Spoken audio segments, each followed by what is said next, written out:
of my completed art journals. Now, I often work in altered books.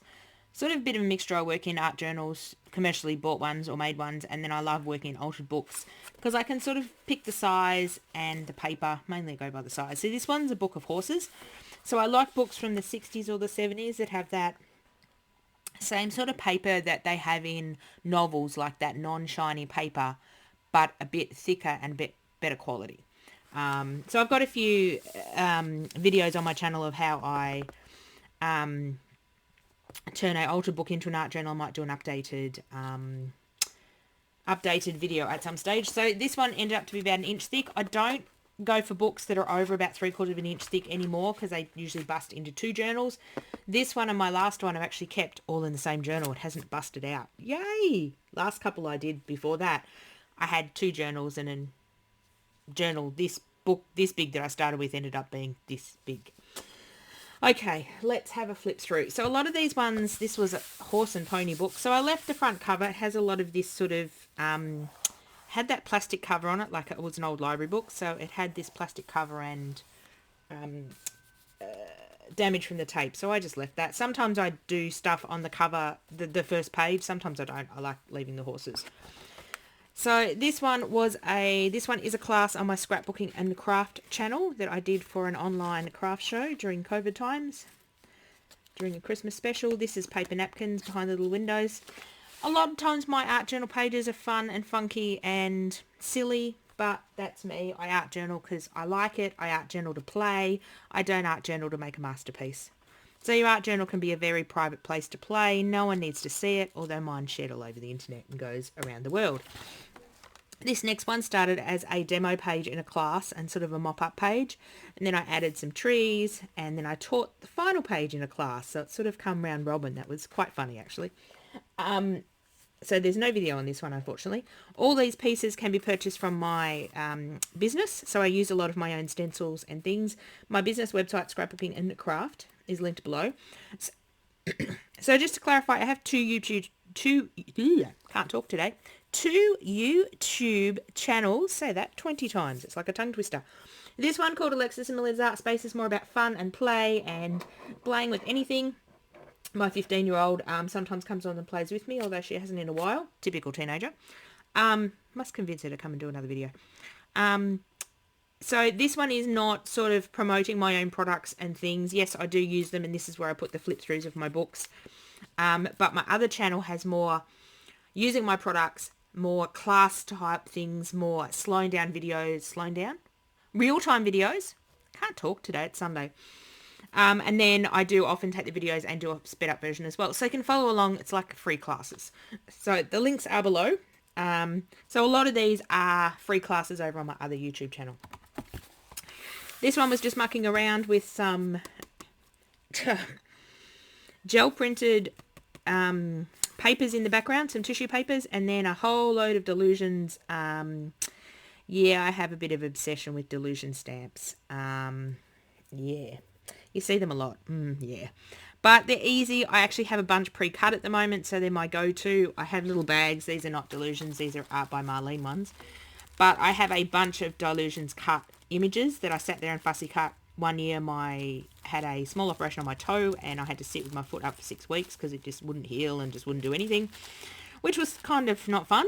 So I sat and fussy cut images. So I've got bags and bags of these, and it's so easy just to grab a bag and play with them. Then go and find your ink, go and find your stamp, go and find your stamping platform, go and find your paper, sit down and cut it out. So if you have little baggies of these running around, highly recommend it. Grab your stamps, stamp some images out, cut them out, and have them ready to play. I've been using these in a class, and they're my leftovers. I've got a class coming up at the end of May. This, again, was a second demo page to a class I taught. There's no video on this one. Again, Delusions flowers. I have to go and get a more go-to type of, and Delusions borders around the edge, and then I sort of copied the border around the edge, copied this sort of scalloped border. Yeah, if I don't know what to stick on a page, and I don't know why we've got white between, it's weird. I don't know why Delusions is my go-to. It's just easy. It seems to fit every page. I must go through my stamps and stamp out some different stuff. This one is, I believe, was a live I did on my Facebook page, but it's also now pre-recorded on the Scrapbooking and Craft YouTube channel. So this is all about a gel printing class. So we gel printed the pages and then we put a page together. I love that it's got gold shininess on it.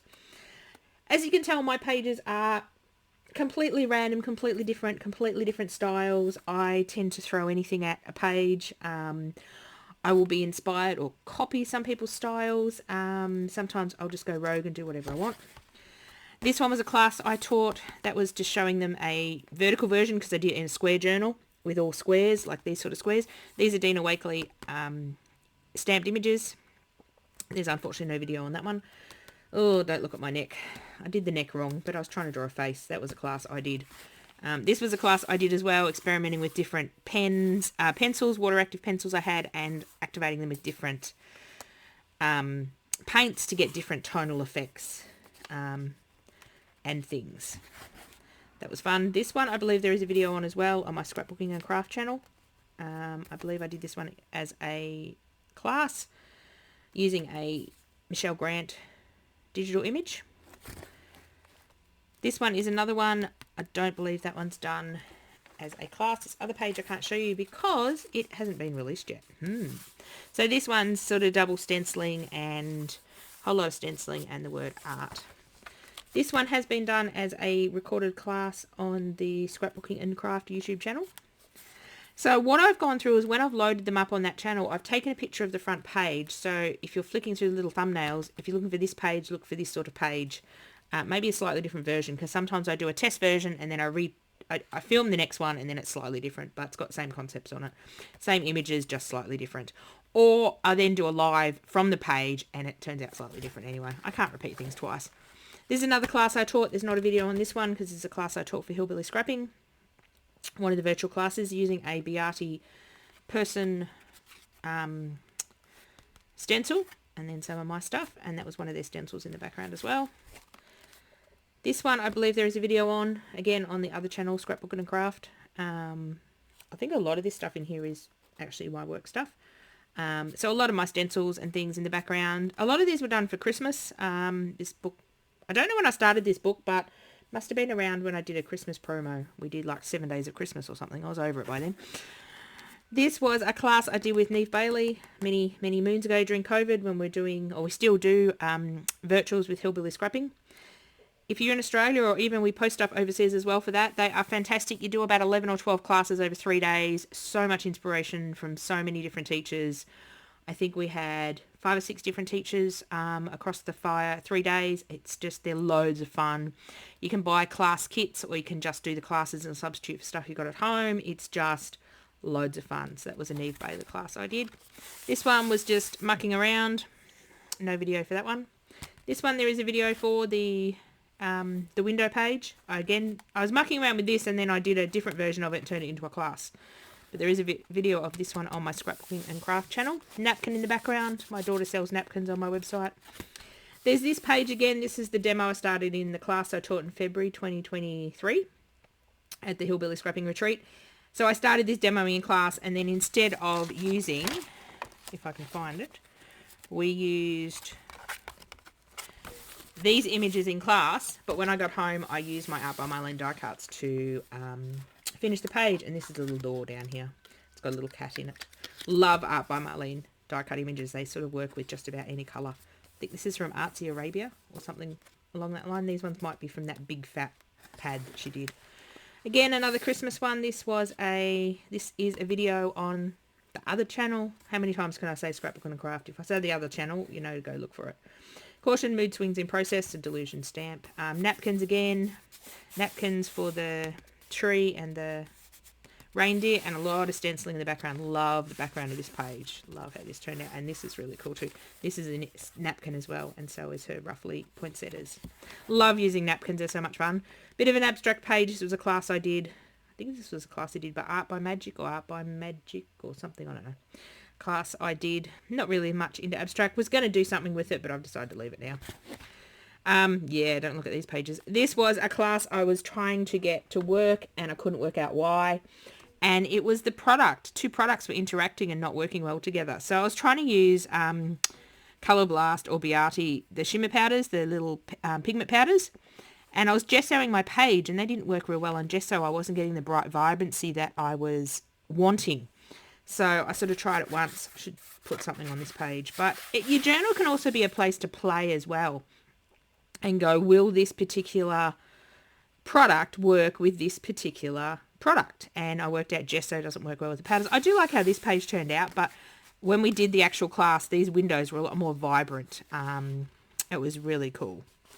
So your art journal is a good place to experiment. This one was the class that I redeveloped from this page. So often in my journals, because I teach classes, and I teach classes about 6 times a year, and I'm wanting to do some more virtual classes online, I often, this one. So this is how this one started, and then this is the class I developed it into. So often I'll play in my art journal and go, will this work? I'll change it a bit.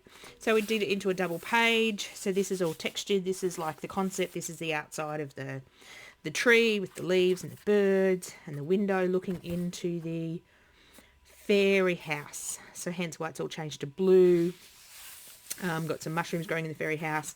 Did want to match the fairy's face up with the window, but the placement of the napkin, if we placed her over here, we would have lost a lot of her. There's a Stamperia. It's not a napkin, sorry. It's a Stamperia rice paper. I've got some. I think these are Delusion stamps and Art by Marlene stamps. I could be wrong. I think these ones are Art by Marlene as well. But I love how this page turned out. And this is one of my favourite stencils that has been featured a lot in the book. So often I'll have 2 or 3 goes at an art journal page before I like it to teach it. And then I will teach it and I'll get another version in my book. So often you'll see multiples. This was just mucking around with one of my face stencils from years ago with the flowers on the side. Cut out some more of the flowers. This one was from my Christmas release in October last year when I did these gnomies. Oh, they were so popular. They just kept running out the door. These black die cuts I've started doing in my store. I made these trees out of a stencil. It had the green in the background and then some holly and snowflakes. So unfortunately this one was not done as a live, but there is a picture of it on my Facebook page. So if you want to see a lot of inspiration, you can go to my Facebook page as well. It's the same as my business name, Scrapbookingncraft, which is linked below, is our YouTube channel, our Facebook page, our Instagram. I think that's the only social medias I run on. This was, again, a demo page. It started out just demoing stenciling and techniques. Then I added some more colour to it, and then I added Delusion stamps because they were multicolours and it was easy, and I coloured these in just with some textures. I love the big images. I was a bit hesitant to put the big images on because they went from the top to the bottom of the book, and I usually don't like that, but they seem to work. The houses, I needed something up in this corner, and I'd sort of put the houses down the bottom, so why not houses upside down? And then I stamped this border. It's a really old stamp. It didn't work out real well, so I just went over it with a paint pen. So I got the idea of the stamp there and then just went over it with paint pen, so it worked out really well. Love that bright and funky page. So as you can see, my pages vary a lot. I don't really have a style. I haven't developed a style in the many, many, many years I've been art journaling. I will throw my hand at anything, and it's quite funny. I'll see on social media a photo pop up, and I can name the artist of the ones that I follow before I look at the name of the person that's put the photo up, because they all have a style, and not that their work's the same, but that has the same sort of features or look, or I don't know how to explain it. But like Diane Reevely, you can just, her pages are just synonymous with her style, or Dina Wakley, for example, or a few other people like Neve Bailey, she's got a certain style. I tend to not have that. I tend to just throw anything at anything and can make it look good. Some days it looks bad. Some days it just doesn't work like these pages and you get frustrated. But your art journal is somewhere to learn, somewhere to play. And I do like this page, and I learnt what not to do in that class, which was good. And it was great to learn it before the class and not in the class. Sometimes I learn in the class what not to do. My students are told the better way to do it, don't do it the way I just did it, because it's usually the harder way. So that is my flip through of my little horsey book. Another art journal off my current shelf and onto my completed shelf, and that means I can go start looking for another art journal. I really like the size of this one. This is an A4 piece of paper, so it's not half an A4 piece of paper. It's put 3/4 the size, so it was quite a nice size, and quite a nice size to do doubles in as well. As you can tell, I tend to do double pages. I think 90% of this book is double pages because I like them to match. I'm a bit funny that way. Sometimes I'll do single pages and then it's like, well, what do I do on the other page? Yeah, don't look at her neck.